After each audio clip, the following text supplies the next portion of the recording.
O dragão de 5 cabeças avançava destruindo tudo, mas Ryuya ergue o Tengenitsu e vê o único caminho possível, cortar todas as cabeças de uma vez. Os 7 Ryuzen entram em ação, sincronizados como um exército perfeito. Um por um, eles forçam o alinhamento das cabeças, enquanto Asta prepara o golpe final. Zeten, em um único corte de antimagia, as 5 cabeças caem ao mesmo tempo. O céu da Terra do Sol finalmente volta a ficar azul, mas a guerra está longe do fim. Lucius pode reviver grandes cavaleiros, e o dia do julgamento acontecerá em 3 dias. Entre festas, saque e um constrangedor encontro nas águas termais, Asta percebe uma coisa: não há mais tempo para descansar. Agora começa o verdadeiro treinamento. Faltam 3 dias. O campo de batalha estava imerso em uma tensão sufocante diante da figura imponente de Asta. O Shogun Ryuya Hyudo permanecia de costas, observando a calamidade, o dragão de 5 cabeças. Com a autoridade de um líder, ele deu a ordem final. Asta, dê tudo de si no próximo ataque. Os 7 Ryuzen estão contigo. Asta, em sua forma demoníaca, segurava sua espada com determinação. Ele sabia que o tempo era curto.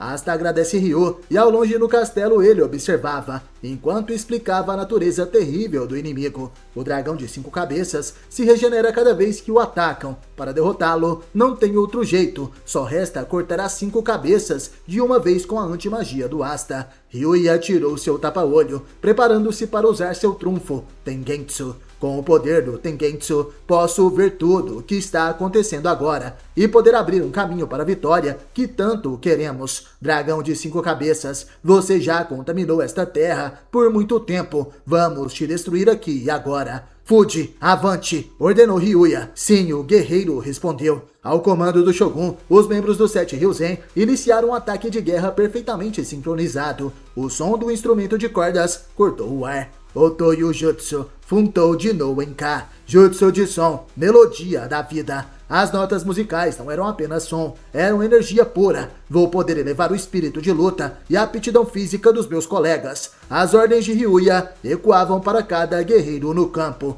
Ataquem! Agora a voz do Ryu os alcançará.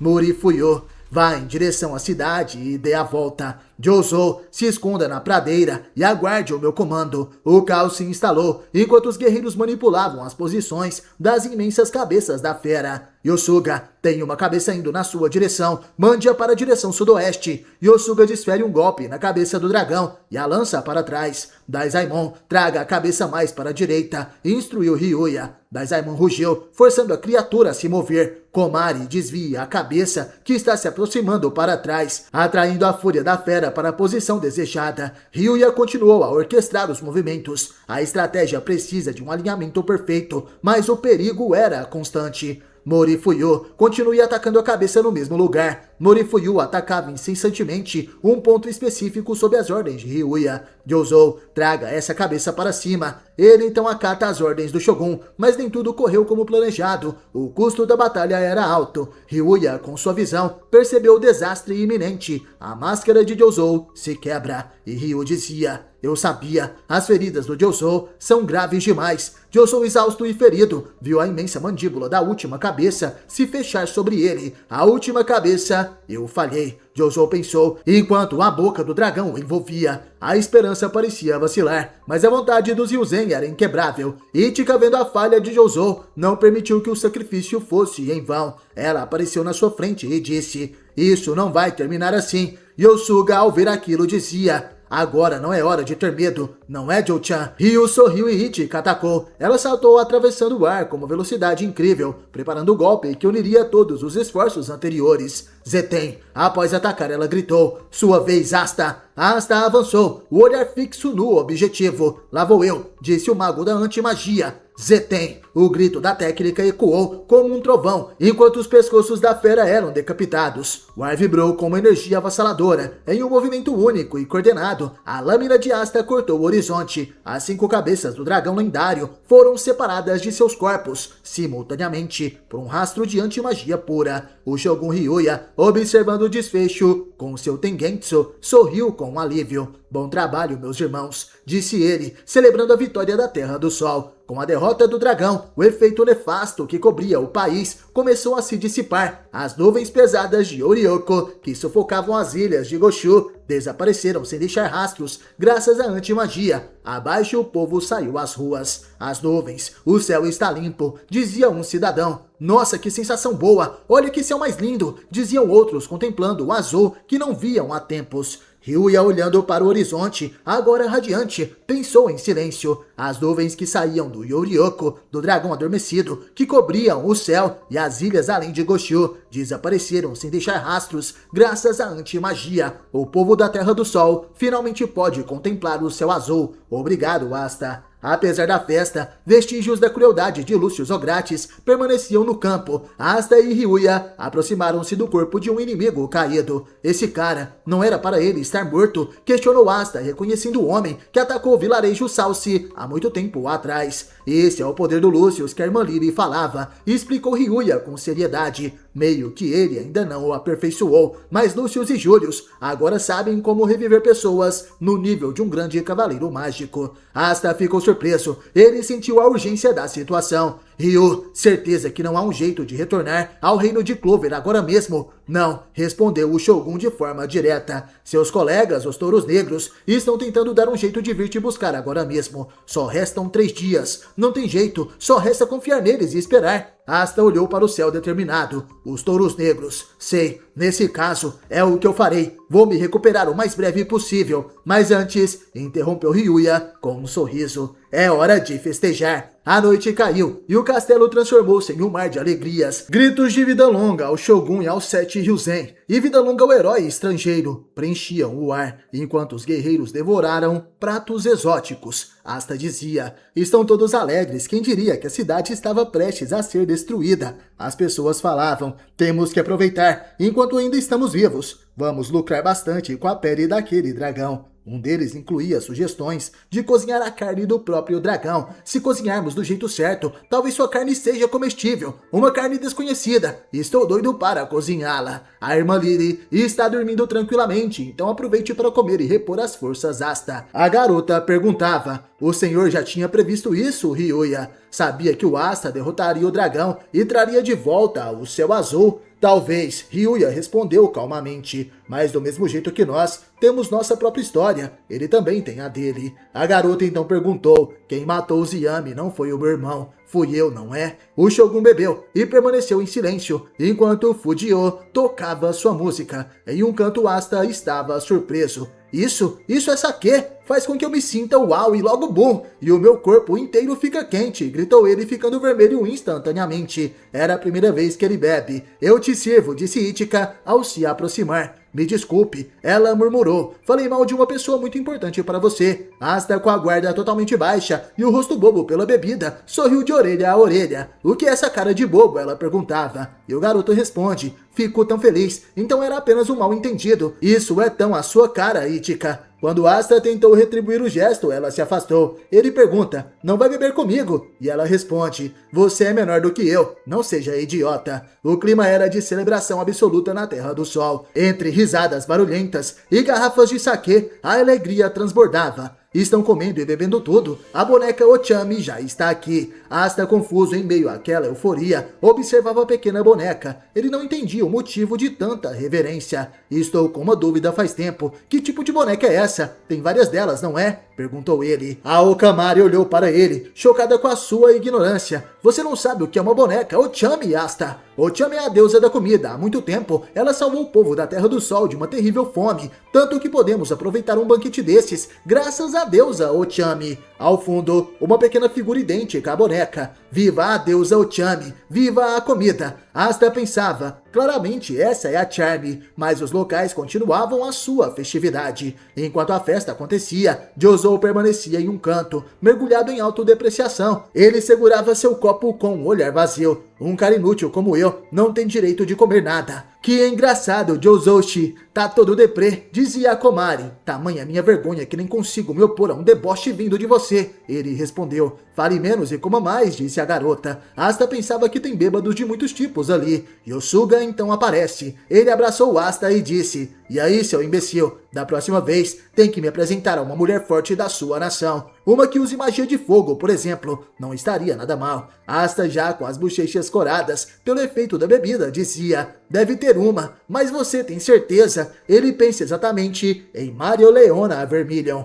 Nesse momento, a atmosfera pesou para Asta. Ele sentiu o estômago revirar. Me desculpe, acho que eu não tô legal, disse ele cobrindo a sua boca. Está tudo bem, não vai me dizer que não gostou do nosso saquê? Perguntou a Kezoukaku. Por que não vai para as águas termais e relaxa um pouco? Sugeriu o Ryu. Vamos então nós dois, e bora esfregar as costas um do outro, disse Daisaimon. No pavilhão das águas termais, o vapor subia entre as árvores e a arquitetura tradicional japonesa brilhava sob a luz da lua. Eita, esqueci da toalha. Pode ir primeiro, me espera lá dentro, disse Daisaimon. Ok, respondeu Asta, já correndo em direção à água. Ao mergulhar no calor relaxante, Asta soltou um suspiro de alívio. Suas bochechas ainda estavam vermelhas, mas o corpo estava relaxado. Está tão bom, aqui é o paraíso, disse ele flutuando na água fumegante. Porém, ao abrir os olhos e olhar para o lado, o coração de Asta parou. Através do vapor, ele viu uma silhueta feminina. Era Ichika, que estava na água, olhando para ele com uma expressão de choque absoluto. O mundo pareceu congelar. Asta sentiu o sangue fugir do rosto instantaneamente. Eu estou morto, pensou ele, enquanto sua mente projetava a imagem de Ichika, fatiando ele em pedacinhos com uma katana. Ficou pálido de repente. Vou te fatiar em pedacinhos. É o que ele imaginava que a garota iria dizer. Porém, na verdade, a garota apenas ficou extremamente envergonhada. E assustado, Asta começou a correr gritando: me desculpe, eu sinto muito. Ao longe, Daisaimon ria alto. Haha, quase estava esquecendo, Asta. Agora é o turno das mulheres. E na manhã seguinte, o sol nascia sobre a imponente cidade. Asta estava do lado de fora, dando tapas no próprio rosto para recuperar o foco. Ele dizia: ontem foi assustador. Beleza, agora a única coisa que posso fazer é... Ele viu Ichika se aproximando ao longe, com sua vestimenta tradicional e sua espada na cintura. Bom dia, Asta, disse ela. Ichika, bom dia, me desculpe por ontem à noite. Asta curvou-se imediatamente, em um pedido de desculpas formal. Ichika parou diante dele e disse: já pode assumir as suas responsabilidades, seu idiota. Asta se perguntava o que isso queria dizer. Yosuga se aproximou e disse: então, Asta, seu verdadeiro momento está prestes a chegar. Você não é daqueles que vai ficar os 3 dias que faltam olhando para as moscas. Disso temos certeza. Você vai treinar conosco, não é? Os outros guerreiros poderosos da Terra do Sol se reuniram, formando uma linha de aliados formidáveis. Yosuga, Jozouchi e os demais observavam com um sorriso de confiança. Asta sentiu a determinação queimar novamente. Ele sabia que o tempo estava se esgotando. Claro, estou contando com vocês, gritou ele com um sorriso. Faltam 3 dias para o dia do julgamento. Com um novo poder e novos colegas, Asta se prepara para a batalha final. Seu verdadeiro momento está prestes a chegar. O silêncio sobre a capital do reino de Clover era pesado, carregado pela tensão de milhares de almas, e o dia que todos temiam finalmente havia chegado. As silhuetas dos paladinos ao lado de Lúcio Zogratis se destacavam contra o céu nublado. Lúcio, sorrindo, dizia: bem, chegou o dia do julgamento. É hora de dar o primeiro passo para a autêntica paz mundial. Vemos ao fundo o reino de Clover. Os capitães estavam preparados para enfrentar os inimigos. Yuno se aproxima do capitão William e diz que todos estão nas suas posições. O reino de Clover nunca esteve tão silencioso e ao mesmo tempo tão barulhento. O som constante de passos pesados indicava que o tempo de paz havia acabado. Milhares de cidadãos olhando para o céu com o temor de quem espera o fim do mundo. Yuno dizia: toda a população do reino está segura dentro das muralhas. As defesas foram reforçadas. Os reinos vizinhos já foram avisados e estão em alerta. Infelizmente, não encontramos um sinal do Lúcio esses dias. Yuno permanecia imóvel, o rosto com uma determinação fria. O capitão William dizia: não temos outra alternativa a não ser deter qualquer um que nos ataque, com todos os cavaleiros mágicos que temos. A capital real, cercada por camadas de muralhas intransponíveis, brilhava sob a luz do sol. No topo de cada torre, em cada posto avançado e sobre os telhados da cidade, vemos os mais poderosos cavaleiros mágicos, os reis leões carmesim, as águias de prata, os servos cianos, os orcas púrpuras e todos os outros esquadrões de elite estavam em posição de combate. Milhares de grimórios estavam prontos para serem abertos. E em meio aos preparativos de guerra, um momento de humanidade aconteceu. Charlotte Roselei, a rainha dos espinhos, aproximou-se de Yami Sukehiro, o capitão dos touros negros. Yami, você tem um minuto? Então, eu queria me desculpar por estar te evitando todo esse tempo. Eu penso em cumprir esta missão até o final, sem me deixar levar pelas emoções. Apenas quero deixar isso claro. Yami respondeu, o que isso tem a ver? Eu não ligo nem um pouco. Rainha dos espinhos obcecada em batalhas. Bom, quando a batalha acabar, podemos ir beber um pouco. Ah, é mesmo. Você não bebe, né? Mas tem algo que quero conversar com você. Então podemos combinar, nem que seja para tomar um chá. Charlotte ficou estática. Ela estava surpresa. O convite estava feito. Uma promessa de sobrevivência. Ela respondeu, então nesse caso, eu vou vencer e logo vou ouvir o que você tem a me dizer. Enquanto isso, o Capitão Jack, o Estripador, afiava suas lâminas mágicas com fúria psicopata. Ah, esse desgraçado pode vir quando quiser. Vou fazer ele em picadinhos. Sem aviso, uma coluna de luz rasgou o centro da capital. O espaço se distorceu e, diante dos olhos de todos, a maior ameaça surgiu com um sorriso sereno e aterrorizante. Lúcio Zogratis, o homem que detém o poder do tempo e a alma do antigo Rei Mago. Ele apareceu flutuando calmamente sobre seus oponentes. Olá, cavaleiros, disse Lúcius. O juízo final não estava mais chegando, ele já estava ali. A presença de Lúcio Zogratis no topo da capital paralisou os defensores, mas o verdadeiro horror estava apenas começando. O que parecia ser um ataque direto revelou ser uma tortura emocional sem precedentes. No alto das muralhas, o choque foi imediato. Yami Sukehiro e Charlotte olham a figura que acompanhavam o vilão. O rosto era familiar. O Capitão Jack, o Estripador, rangia seus dentes ao ver aquela pessoa e diz, Nast, desgraçado, e eu me perguntando onde você estava, pare de rir. Jack interrompeu a própria fala. Seus olhos se arregalaram, surpreso ao perceber que aquele não era o Nast. A revelação veio com a velocidade de um relâmpago. O paladino que tem o rosto de Nast atravessou Jack com um feixe de luz devastador,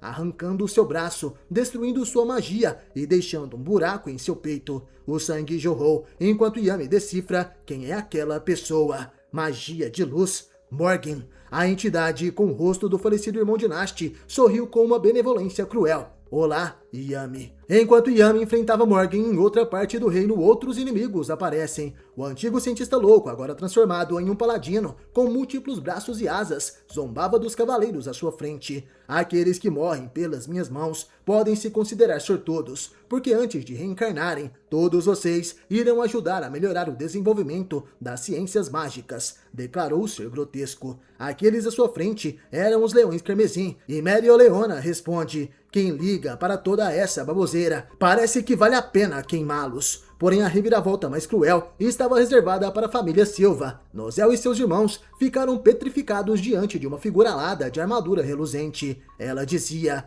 não esperava enfrentar vocês desta forma. O grito de horror de Nozel ecoou. Essa é a sua mãe, que voltou dos mortos. Enquanto os heróis eram despedaçados por seus próprios entes queridos, o povo comum olhava para o céu. O firmamento se abriu em fendas de luz pura, e as pessoas começaram a apontar para cima, dizendo, o céu são anjos. A paz do reino Clover foi estilhaçada. No topo da capital, uma figura que outrora foi o símbolo da esperança agora se ergue como o arauto do extermínio. Lúcio Zogratis, habitando o corpo de Julius, observava a cidade com um olhar gélido, e seus paladinos descem do céu, e ele dizia, tudo bem, chegou a hora de trazer a felicidade a este mundo. No solo, o caos é absoluto. O Capitão Jack, o Estripador, está gravemente ferido. Diante dele está Morgan. Yami fica preocupado e segura o Jack. William Vengeance, o capitão do Alvorecer Dourado, ataca com sua magia de árvore do mundo. Ele está furioso, mas sua determinação mascara uma tristeza profunda.